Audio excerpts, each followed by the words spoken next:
नमस्कार, स्वागत है आपका इंडिया न्यूज 28 में। आइए बात करते हैं झारखंड की कुछ खास खबरों की। झारखंड के धनबाद के अग्यारकुंड मध्य विद्यालय में लेब भवन का निर्माण विवादों में। अग्यारकुंड प्रखंड के गोपालपुरा मध्य विद्यालय में डीएमएफटी फंड से बन रहे केमिस्ट्री लैब भवन का निर्माण विवादों के घेरे में है। शुरुआत से ही यह निर्माण कार्य गुणवत्ता की कमी को लेकर चर्चाओं में बना हुआ है। सूत्रों के अनुसार भवन निर्माण अभी पूरा भी नहीं हुआ है और भुगतान भी लंबित है, लेकिन इसके बावजूद जगह जगह से दीवारें क्षतिग्रस्त होती नजर आ रही हैं। इस मामले पर जिला परिषद सदस्य गुलाम कुरैशी ने पहले भी आपत्ति जताई थी। मीडिया से बातचीत में उन्होंने साफ कहा कि इस निर्माण कार्य में गुणवत्ता का बिल्कुल ध्यान नहीं रखा गया है और यह सब घूसखोरी व मिलीभगत का नतीजा है। गंभीर आरोपों के बावजूद विभाग की ओर से अब तक किसी तरह की कार्रवाई नहीं की गई है। वहीं संवेदक द्वारा भवन को किसी तरह पूरा कर लिया गया है, जिसे लेकर और भी सवाल खड़े हो रहे हैं। इसी कड़ी में आज जिला परिषद सदस्य गुलाम कुरैशी ने पुनः विद्यालय पहुंचकर भवन का निरीक्षण किया। इस दौरान दीवारों की साइड में लगी हुई खराब गुणवत्ता की ईंटें साफ नजर आईं, जिन्हें छिपाने के लिए संवेदक द्वारा ऊपर से प्लास्टर कराया जा रहा था। निरीक्षण के बाद गुलाम कुरैशी ने विद्यालय के प्रधानाध्यापक को निर्देश दिया कि संवेदक को नो ऑब्जेक्शन सर्टिफिकेट (NOC) जारी न किया जाए। उन्होंने स्पष्ट कहा कि जब तक भवन का निर्माण सही और मानक अनुसार नहीं होता, तब तक संवेदक को डीएमएफटी फंड से भुगतान नहीं किया जाएगा। इस पूरे मामले ने एक बार फिर विभाग की कार्यशैली और भ्रष्टाचार के सवालों को कटघरे में खड़ा कर दिया है। धनबाद जिला ब्यूरो पप्पू केवट की रिपोर्ट। सर, आज यहाँ पार्षद मध्य विद्यालय गोपालपुरा में पहुंचे हैं। सर, क्या कुछ यहाँ देखने को मिल रहा है? सर, देखिए, गोपालपुरा पंचायत में जो मिडिल स्कूल हमारे यहाँ पे है, जो यहाँ पे लेब रूम बन रहा था शिक्षा विभाग के द्वारा, इससे पहले भी हम लोग आए थे और हम लोगों ने लिखित शिकायत भी दिया था।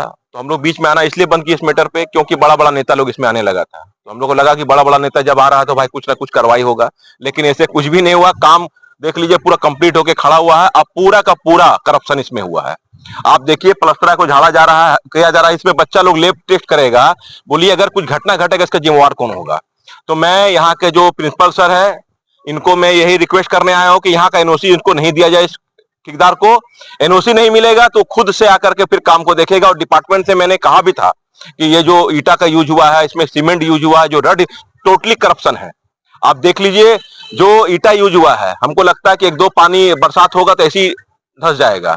आप ईटा कलर देख लीजिए क्या स्थिति है। बंगला प्योर बंगला भट्टा है, तो गल गया ईटा। तो मेरा यही कहने का मतलब है कि यहाँ सर भी है, ठीक है ना। करप्शन करके अगर ठेकेदार चला जाए और उस पर कोई कार्रवाई ना होती तो मनोबल बढ़ाने की एक बात है। ये सबसे बड़ी बात है, बच्चों का भविष्य का बात है। तो मैं आप मीडिया के माध्यम से चाहता हूं, जो जिला प्रशासन, चाहे उपायुक्त महोदय हो और जो इस डिपार्टमेंट के है, उनको भी इस पे कार्रवाई होना चाहिए और ऐसे ठेकेदार को ब्लैकलिस्ट करना चाहिए। इसका पेमेंट भी रुकना चाहिए और ब्लैकलिस्ट करना चाहिए, क्योंकि अब अगर इतना होने के बाद भी, मीडिया में आने के बाद भी अगर कोई कार्रवाई नहीं होता है तो ये बहुत शर्म की बात है। आखिर डिपार्टमेंट कहाँ सोया हुआ है? जब बात उठाया जाता है, आवाज उठाया जाता है, लेकिन किसी भी तरह का कोई कार्रवाई नहीं होता है तो बहुत तकलीफ की बात है। आप मीडिया बंधु भी यही सोच के ना चलाते हैं कि इस पे कार्रवाई होगा, और जब कार्रवाई नहीं होता तो मीडिया का भी मनोबल डाउन हो रहा है। तो इस पे आप लोग मीडिया बंधु से मेरा रिक्वेस्ट है, इसको अच्छी तरीका से दे, ताकि कोई भी ठेकेदार यहाँ काम करे तो उसका दिमाग में ये रहे कि अगर गलत करेंगे तो हम लोग का बिल का पेमेंट नहीं हो पाएगा, हम लोग पे करप्शन का आरोप लग जाएगा। तो इसी के लिए आज मैं आया हूँ। यहाँ के कुछ लोगों के द्वारा बताया गया था कि आप आइए यहाँ पे, इसका बिल, फाइनल बिल होने वाला है, तो इसका बिल नहीं होना चाहिए, बिल का भुगतान नहीं होना चाहिए। धन्यवाद। सर, झारखंड सरकार में सर आप ही के सत्ता के बैठे हुए हैं सर, क्यों को मानी जा रही है सर? आखिर देखिए, झारखंड सरकार में जो हमारे मुख्यमंत्री बैठे हैं, उनका साफ कहना है कि हम किसी भी तरह का भ्रष्टाचार बर्दाश्त नहीं कर। लेकिन देखिए, सरकार अगर बदनाम होती है तो पदाधिकारी अधिकारियों के चलते। आज अगर निचले स्तर पे अगर बंदरबाट होगा, भ्रष्टाचार होगा, तो सरकार को बदनाम किया जा रहा है। ऐसा नहीं कि सरकार का इन्वॉल्वमेंट इसमें है। सरकार बिल देती है, फंड पास करती है कि बच्चों के लिए अच्छा चीज बने, उस शिक्षा विभाग में अच्छा बढ़ावा हो। लेकिन अगर निचले लेवल पे अगर पदाधिकारी अगर सेट हो जाएंगे, वो कमीशन खोरी में करने में लगेंगे, तो कहां से हो पाएगा?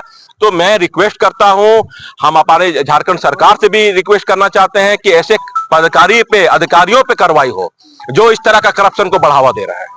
सर कोई यार जहाँ संज्ञान नहीं ले रही है, तो आखिर क्या कुछ कारण हो सकते हैं सर? देखिए, कोयला चोरी की बात है तो कोयला अगर मान ली निचले स्तर पर अगर आप जाएंगे, जो साइकिल से ढो रहे हैं, तो आपको पता है ये जीवन में नहीं रुक सकता है, क्योंकि यहां इतना बेरोजगारी चरम सीमा पर है कि अगर मान ली जो लोग गरीब तबका के लोग आप देखेंगे साइकिल में ढो के ले जा रहे हैं, तो ऐसे लोग पे कार्रवाई करा के आप उसको जेल भेजवा के क्या आपको लाभ मिलेगा? तो इसलिए हम लोग लेकिन बड़े तस्कर लोग जो है, अगर बड़े तस्करी कर रहे हैं, ऐसे लोगों पे कार्रवाई होना चाहिए।